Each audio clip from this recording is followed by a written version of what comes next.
And we're back with Down Below on the road. Hi, I'm Steve. Ian is here in the car with me, but it's his turn to sit and listen while I do some talking. Don't worry, I'll keep this short. Today we're going to talk about identity in Down Below. Specifically, we're going to talk about the online portion of identity. I've got more about identity that's coming soon, I promise. So here we go, identity in Down Below. There's a couple of different ways you can do it. The simplest way is the username. Usernames are a dime a dozen. You have actually got real-world access to this sort of thing on various forums, the same person with different names, etc., etc., etc. But if you want a quick and easy way to identify yourself, pick a username and continue responding to that username. That is the easiest way to identify yourself. Similarly, email accounts, throwaway email accounts work too. They've got a name, they've got a destination. Even if the name is just a string of hexadecimal characters, it's a unique way to maintain an identity. Now, one step further than that is the verified identity. This is actually what I'm going to be talking about today. Well, I got a little more than that, but I'll talk about the basics of the verified identity as the core of it. We've already kind of got this in services like Blizzard and Steam.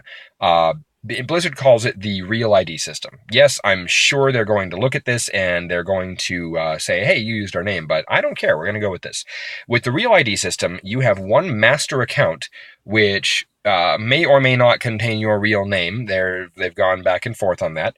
And no matter what your in-game account for any of the supported games are, your real ID account is the same. So I can be Bob the Mighty in World of Warcraft. I can be General Garm in StarCraft. And I can be Tavern Brawl 101 in Hearthstone. And anyone who has my real ID will have access to what I'm calling in Down Below a verified account.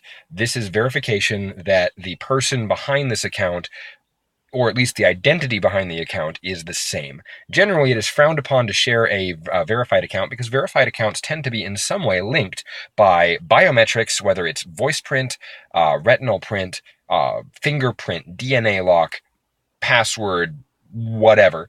A verified account tends to be in some way verified. If you have a verified account on the internet of the future, it will generally show up with at least a little V tag by it wherever you sign your name. Most people don't get access to who's behind this verified account unless you publish that information. If your verified account name is, in this case, if your verified account name was Steve, and I were posting under Sam105, most people would just see V. This is not posted anonymously. This was posted from a verified account. If I chose to, let's say that Steve has some sort of internet weight behind it as a name, I could choose to make that public, and it would actually post my verified account name up there. Some people might actually even have contact information not for my sub-accounts, which can be turned on or off as necessary, but for my main verified account. And for a side note, it is, in fact, in most countries in this world of the Down Below setting, illegal to connect without a verified account. That doesn't mean people don't do it. It just means it's illegal. It is very illegal to have multiple verified accounts for the same person because they are supposed to verify one identity for things like payment and legal transactions. So, that leads us to the next question of who's behind the verified account. And really, that's one thing where it's actually left up to the individual user. Some people prefer different avatars for each account that is linked to it. Some people actually only use one. And this is actually going to bring me to my next segment, so I'm going to make it pretty short and sweet today. We're going to stop at around the 4-minute mark, and I'm going to say tune in next time when I talk about identity in the world of Down Below. Until then, this has been Steve, and thank you for falling through the cracks with us.